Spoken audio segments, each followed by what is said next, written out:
Water policy exists to regulate natural, accidental, and intentional contaminants in the water. Many rivers and lakes are considered dangerously polluted.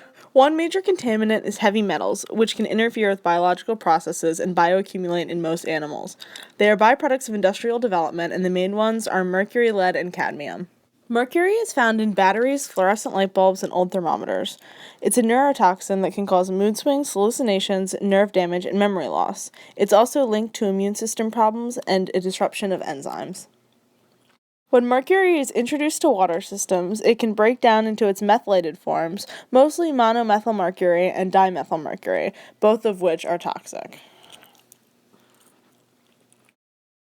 Lead is most common in plumbing and pipe systems, but it can also be found in batteries, gasoline additives, old paint, and ammunition. However, due to safety concerns, most companies no longer use lead in their products. Lead poisoning has been linked to brain damage, nervous system damage, and impaired red blood cell function. Like mercury, lead has been known to disrupt enzyme function. It can specifically target the kidneys, the gastrointestinal tract, joints, and the reproductive system.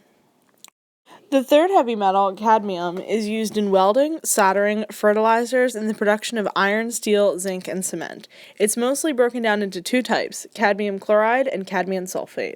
It's used in cadmium nickel batteries. Major consumption can lead to kidney failure in extreme cases, and it has been linked to osteoporosis and poor immune system functioning. In most cases, children are most susceptible to heavy metal poisoning, making some scientists concerned about developmental disorders occurring.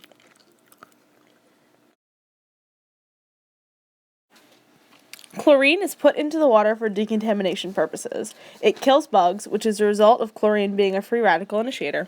Studies have shown a link between chlorine and raised heart disease and cholesterol. However, this is a questionable connection. Chlorine is absorbed at the highest rates when taking a hot shower due to the high temperature. However, chlorine shouldn't be harmful as long as it's regulated properly. In the late 19th century, Congress established the Rivers and Harbor Act to prevent dumping in these waters. Other notable acts include the Public Health Service Act of 1912, formed to study sanitation issues, and the Oil Pollution Act of 1924, which was formed to prevent the public from releasing oil into water. However, the first major pollution law wasn't introduced until 1948, and it led to a rapidly increasing awareness of water quality into the 70s. The Clean Water Act is the most well-known and comprehensive regulatory bill. It was intended to restore and maintain the chemical integrity of America's water supply. The Clean Water Act requires permits to emit pollutants, which helps control amounts of pollution being released. It also established pollution regulation procedure, gave the EPA authority to implement programs, maintained existing requirements, gave funding to sewage treatment plants, and addressed most general water pollution problems. Clean Water Act requires frequent investigations and evaluations to ensure drinking water is at least 80% clean. The National Pollutant Discharge Elimination System oversees the EPA, which regulates municipal and industrial wastewater treatment plants.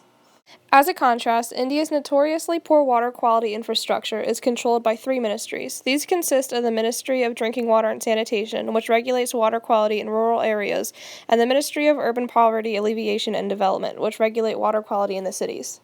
In 2008, the Urban Sanitation Policy was passed. It was designed to force cities to treat their water and safely dispose of the waste from that treatment.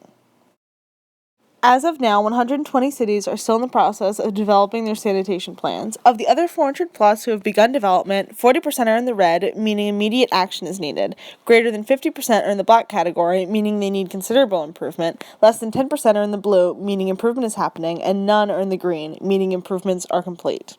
And that seems pretty backwards to us.